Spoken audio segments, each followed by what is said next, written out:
Good day mga ka-smiley. Meron tayo ulit. Ito yung ating pang day 3. So January 1 ngayon. Unang araw ng taon 2024. Yan. So Aerox version 2, Y-Connect keyless. Yan, Aerox S. Yan. So wala pang galaw to. Yan.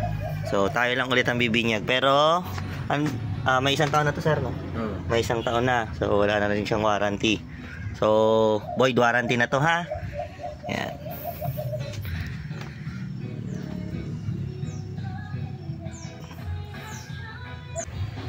Dahil sa sobrang linis ng kanyang motor,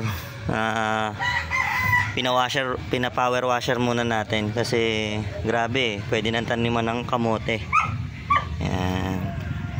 So ngayon malinis na. Patulo muna sandali, tapos almusal muna.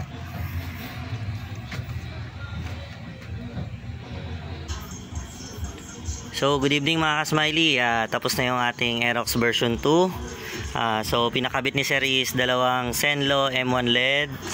So yung isa nasa T-post, tas yung isa ay ito, yung nakakabit sa side fairings. Yan. So start muna tayo sa battery. Okay, so sa battery, yung lahat ng relay natin nakalagay na siya dito sa signal. Yan. So diyan naka-fused yung ating mga relays. Yan. Yan 7.5. Then sa terminal, yan, nandito na si Y-Connect. Yan. So doon natin ilagay si Y-Connect sa terminal na fuse box. Then itong naka-cross na ito na yung ating 15 ampere, ito yung ating loud horn, then stock horn fuse. So yan na yon. Then pagdating naman dito, yung head at saka ABS, pinagbaliktad ko na yan. So yung ABS, umakyat na po yan sa taas. Then yung head po, nasa baba na siya, pero naging all lights fuse na natin siya para sa ating all lights relay. Yan. Okay. So ganun ulit. Malinis po, para pag nagtatanggal si sir ng battery, wala na siyang aalalahanin. Yan. Ganyan lang. Malinis siya. Pero ina-access natin siya dito lagi sa may terminal pin din. So dyan po tayo lagi nagsisetup. Then ito yung ating setup ng loud horn or PIA horn natin. Yan, PIA horn. Ganyan yung setup. Yan. Sa mga gustong gumaya, ganyan po yung ating paglagay ng PIA horn. Yan. So yung wiring niyan, yung negative po niyan, dito natin ilagay. Negative nandito, then umakyat. Ayan. So may mga support cable tayo siya para sa mga vibrations. Ayan. Kasi ito po negative to ng mini driving light. Ayan. So meron si sir ready underglow light switch. Then ito yung ating horn selector, itong merong hose. So ito underglow light switch. So tapos ito na yung pang underglow nya na wire.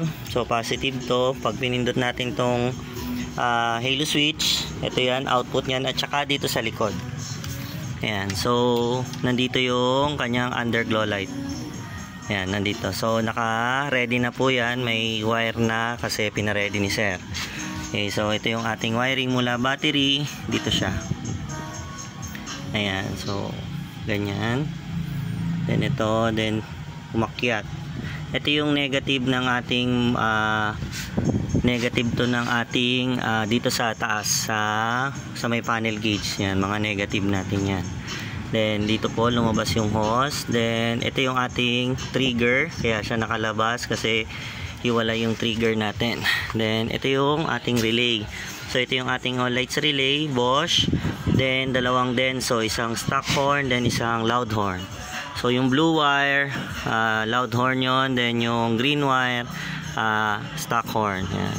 Tapos dito ko na pinesto yung flasher relay ni sir para madali niyang ma-access if ever. So naka-cable tie lang yan. Then ayan, so ito yung mini driving light ballast 1. Then yung pangalawa naman, nandito yung mini driving ballast 2. Ayan, so ang kulang na lang dito, bumibili pa kasi si sir ng domino switch. Ayan, so Yun na lang ang kulang dito. Pero pwede ko na ibalik yung kaha. Yan. Tapos ito, may tatlong diode tayo dito. Diode passing natin to lahat. Dalawang mini driving light. Tapos headlight high beam. Then ito yung ating passing module. Dito nakatago. 4 na Songli relay yan. Then nakasakit lang po yan. So yung stock switch natin, pinutol ko yan sa bandang gitna dito.